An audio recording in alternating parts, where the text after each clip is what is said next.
Modern farming technique. ये modern farming technique जिसमें हम HYV सीड्स का इस्तेमाल करते हैं, फर्टिलाइज़र का इस्तेमाल करते हैं, इरिगेशन के लिए डैम, इलेक्ट्रिसिटी और मशीनरी जैसे कि ट्रैक्टर का इस्तेमाल करते हैं, ये सब देन है ग्रीन रेवोल्यूशन का। हमारे कंट्री में लेट 1960 के आसपास ग्रीन रेवोल्यूशन हुआ था और उसके बाद से हमारे यहाँ गेहूँ जो है उसका प्रोडक्शन बहुत ज़्यादा बढ़ गया। जैसा कि आप जानते हैं कि पंजाब में ये पहली बार किया गया था, तो वहाँ से ये टेक्निक डेवलप हुई है जिसमें ओल्ड वर्जन के, जिसमें ट्रेडिशनल तरीके के चीज़ों को छोड़कर नए नए तरीक़ों को अपनाया गया और इन 5 फैक्टर्स ने हमारे यहाँ आज प्रोडक्शन को इतना ज़्यादा इंक्रीज़ कर दिया है कि लगभग हम 10 टाइम, और 10 टाइम कहना ठीक नहीं है, उससे भी ज़्यादा टाइम प्रोडक्शन को बढ़ा पाए हैं। कल हमारे यहाँ भुखमरी की समस्या थी, कल हमारे यहाँ के लोग खाए बिना मर जाते थे और आज हम 2004 में फूड सिक्योरिटी को पा सके हैं। तो ये अगर हुआ है तो सिर्फ और सिर्फ मॉडर्न फार्मिंग टेक्निक के चलते हैं। तो पहला इसमें आता है HYV सीड्स। पहले के समय में जो सीड्स होते थे वो नॉर्मल सीड्स होते थे जिनका प्रोडक्शन हाई नहीं था। आज हाई इल्डेड वेराइटी सीड्स हैं जिनका प्रोडक्शन हाई है। दूसरा, अब हम फर्टिलाइज़र यूज़ करते हैं जिससे बहुत सारा प्रोडक्शन इंक्रीज़ होता है, क्रॉप्स को तुरंत इंक्रीज़ करने में मदद मिलती है। हम पेस्टिसाइड्स यूज़ करते हैं जिससे कीटाणु, जिससे बहुत सारे इंसेक्ट्स को मारने में सफलता मिलती है। इरिगेशन के लिए अब हम गॉड पे डिपेंडेंट नहीं है कि रेन वाटर होगा तो ही कुछ होगा। अब हम इरिगेशन के लिए कैनल पे, पंप सेट पे, इलेक्ट्रिसिटी पे, डैम पे डिपेंडेंट है जो कि मैनमेड है, कभी भी पानी अवेलेबल करा देते हैं। और मशीन के आ जाने से हमारा काम फास्ट हुआ है। लोग पहले कटाई, बुआई या ढुआई का काम खुद करते थे जिसमें बहुत टाइम लगता था। अब ट्रैक्टर के आ जाने से चीज़ें बहुत फास्ट हुई हैं जिससे हमारे देश का प्रोडक्शन भी बढ़ा है। तो ये है हमारा फैक्टर ऑफ प्रोडक्शन और कह सकते हैं modern factor, modern farming technique. इसके आ जाने से बहुत ज़्यादातर चीज़ें बढ़ी हैं, लेकिन इसके कुछ डिसएडवांटेज हैं जिसके चलते एक और टॉपिक तैयार होता है हमारा will land sustain. Will land sustain में पूछा गया है कि जिस तरह से इन चीज़ों का इस्तेमाल हो रहा है, पेस्टिसाइड्स हैं, हमारे यहाँ फर्टिलाइज़र्स हैं, ये हमारे लैंड को डिग्रेड करते हैं, हमारे लैंड की फर्टिलिटी को ख़राब करते हैं। तो क्या इन फ्यूचर हमारा लैंड जो है वो सपोर्ट कर पाएगा?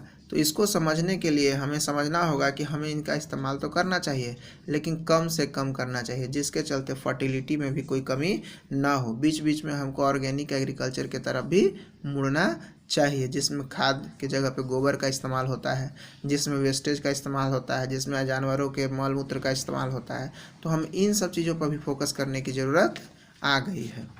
अब एक चीज़ समझते हैं, इन सब के बाद और भी कुछ तकनीकें हैं जिससे जो है एग्रीकल्चर को बढ़ाया जा सकता है। उसमें एक आता है लैंड सेटलमेंट। लैंड सेटलमेंट जो है, इसको हिंदी में समझे तो भूमि की चकबंदी व्यवस्था। अलग अलग जगहों पे हमारे जो ज़मीनें हैं उनको एक जगह जमा करके एक साथ खेती करने से जो है प्रोडक्शन इंक्रीज़ किया जा सकता है, क्योंकि इसमें लेबर कॉस्ट कम हो जाता है, टाइम कम लगता है, आपका जो है इरिगेशन करने में जो खर्च है वो घट जाता है।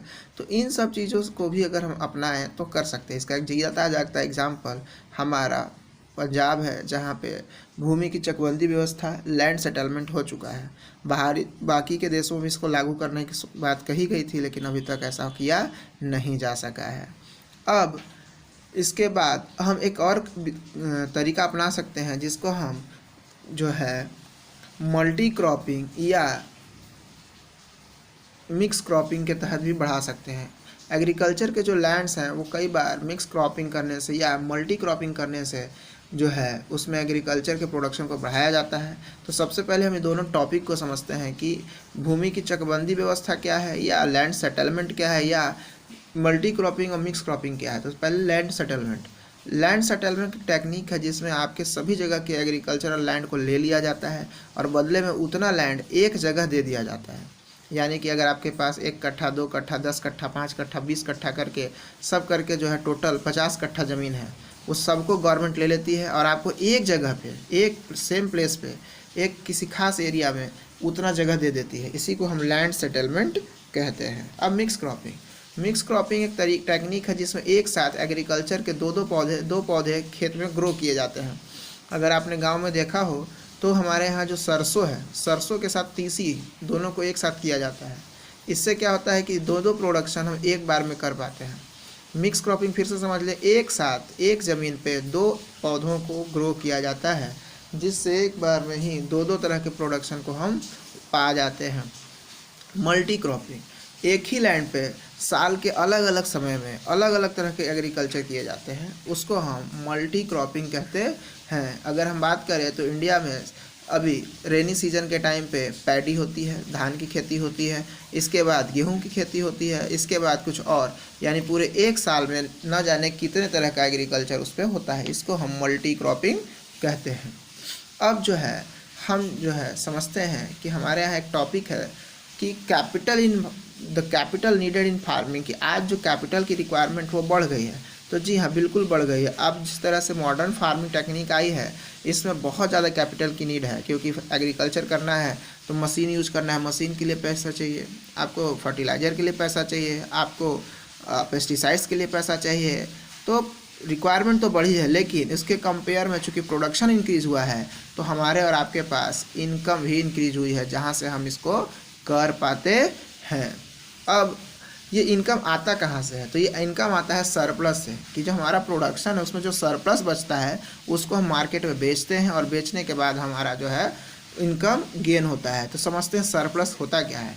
तो सरप्लस का मतलब है कि आप जो एग्रीकल्चर करते हैं, आप जो प्रोडक्शन करते हैं, अगर वो आपके कंजप्शन से ज़्यादा है, आपके खुद के यूज से ज़्यादा है, तो उसको आप मार्केट में बेचते हैं, और मार्केट में बेचने से आपको इनकम आता है। तो खुद के कंजप्शन से ज़्यादा चीज़ों को हम सरप्लस कहते हैं। एक एग्जांपल में समझें कि एक किसान के पास 5 क्विंटल गेहूं है, और उसकी फैमिली की रिक्वायरमेंट जो है पूरे साल में 1 क्विंटल है, तो बाकी के जो 4 क्विंटल है वो उसका सरप्लस है, जिसको वो मार्केट में बेच देगा, जिसको वो मार्केट में बेचेगा, और उसी से वो अपने घर के लिए जो है इनकम जनरेट करेगा। अब समझते हैं लास्ट टॉपिक है इसका, कि तब शॉपकीपर और पालमपुर, कि शॉपकीपर जो थे वो क्या करते थे। तो शॉपकीपर जो हैं वो उनके पास अलग अलग तरह की चीज़ें थी, जैसे वो किताब कॉपी का बेचना का काम करते थे, उनके पास बिस्कुट्स की दुकानें थी, टूथपेस्ट, बैटरी वगैरह की, यानी कि छोटे मोटे हर काम को करते थे, जिससे उनको एडिशनल इनकम हो जाती थी। इसके बाद ट्रांसपोर्ट, ए फास्ट डेवलपिंग सेक्टर। आज के समय में ट्रांसपोर्ट जो है अपने आप में एक ऐसा सेक्टर है जिसकी ज़रूरत हर सेक्टर को है। तो इस विलेज में भी हमने देखा है कि इस गांव में रिक्शा, टांगे वाला, जीप, ट्रक ड्राइवर, इन सब तरह के लोगों की जॉब भी अपने आप निकल के आ रही थी। प्लस इन सब के आ जाने से जो बाकी के लोग हैं उनका भी वर्क फास्ट होता जा रहा था। तो ये था आपका पूरा चैप्टर। इस चैप्टर में हमें पालमपुर समझना था, क्या क्या फार्मिंग टेक्निक है ये समझना था, या पालमपुर में जो फैमिली रहती है वो किस तरह से जीवन जीती है ये समझना था। उम्मीद है कि आप लोगों को समझ में आएगा। Thank you.